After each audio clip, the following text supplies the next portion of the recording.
And welcome back to Hannity. It pains me to say this, but we warned you that this would happen. Protests erupting once again in the streets of Cairo. Millions of Egyptians are demanding that President Mohamed Morsi step down.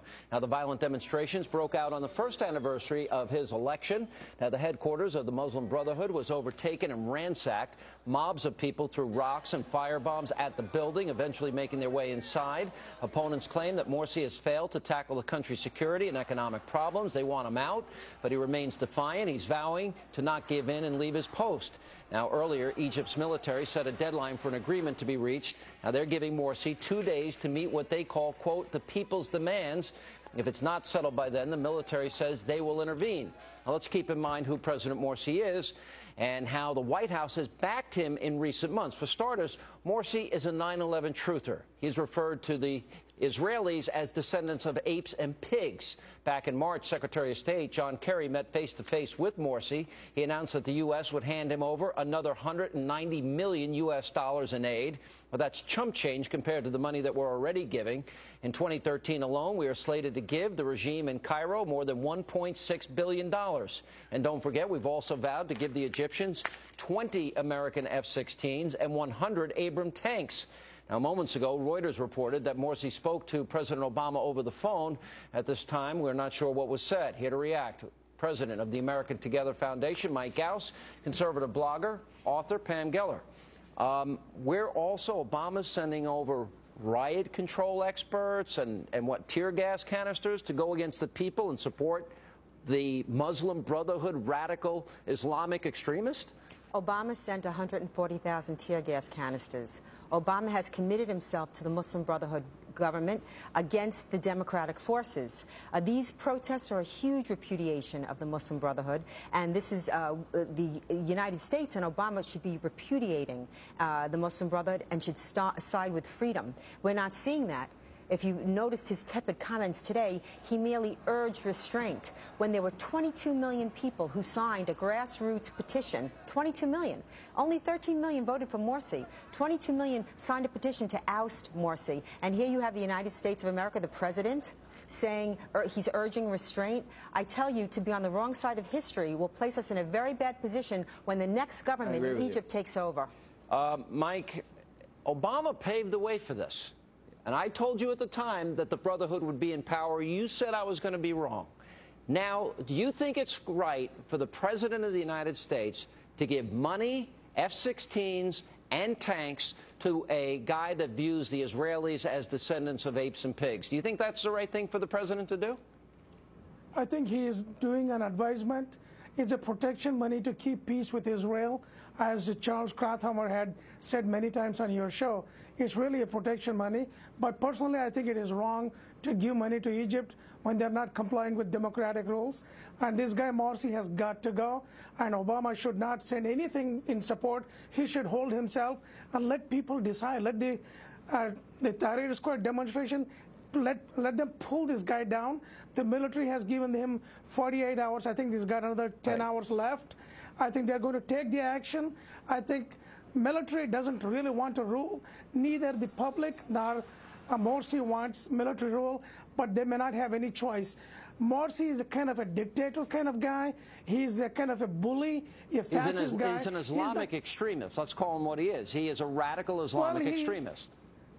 I would not call him Islamic. He's an extremist, bad guy. What has Islam got to do with it? I'm a Muslim. I'm not an extremist. He's part of the Muslim Brotherhood, a terror organization and he referred to the Israelis as descendants of apes and pigs. The United States of America, Mike, should not be supporting him.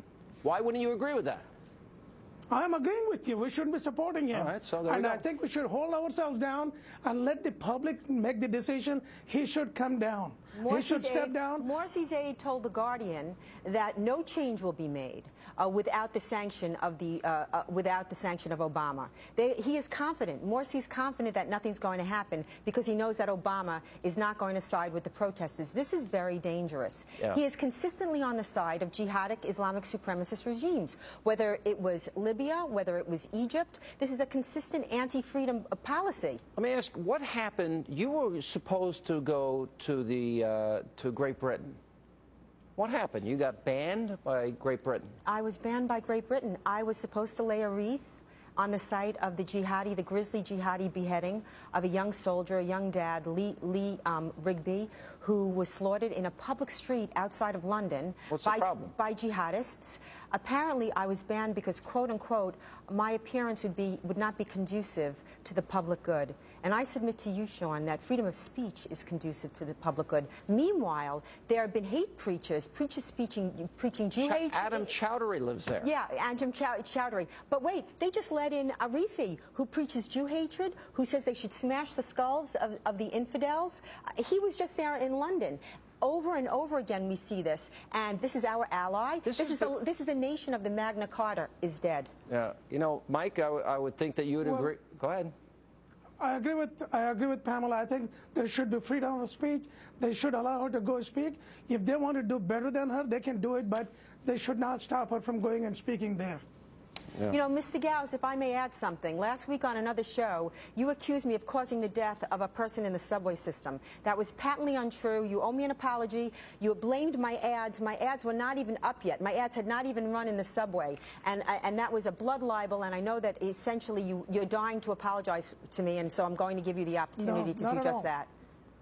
Not at all, Pamela. In fact, your ads were up in last September. I was on Fox News when the ads were shown in the subway trains, and I mentioned the dangers of those ads.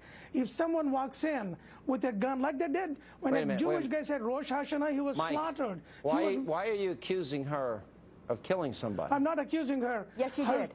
Posters caused danger to the people traveling in subway train, and in fact there was a guy who got killed for mistaken identity. My ad said nothing about Muslims. My ad said nothing about Islam. My ad said in any war between the civilized man and the savage, you support the civilized man. Defeat jihad. Support Israel. Are you supporting jihad? Is that what you're saying? Pamela, I'm not supporting jihad. Nobody's supporting. So we're in agreement. But so you owe me an apology. Clever way of saying, you mean, no, I don't owe an apology to you. You owe an apology to the people who you are hurting and saying bad things about it. So now you're saying the truth hurts people. Do you see how irrational your logic is? Truth doesn't hurt people. Yeah. Yes. Truth doesn't hurt people. If you don't support jihad, then you support my ads. That's it, plain and simple. There was no Islam in my ads, and there was no Muslim in my ads. The world is not black and white, Pamela. What does that mean? The world is not black and white. What does that mean? Answer the question. Answer the question. You said you didn't support jihad. How dare you accuse me? How dare you accuse me of murder? And yet you don't bring up the fact that a devout Muslim threw somebody off the subway train. You didn't bring that up. All right, we got a break. We'll leave it right there. I have always talked about it.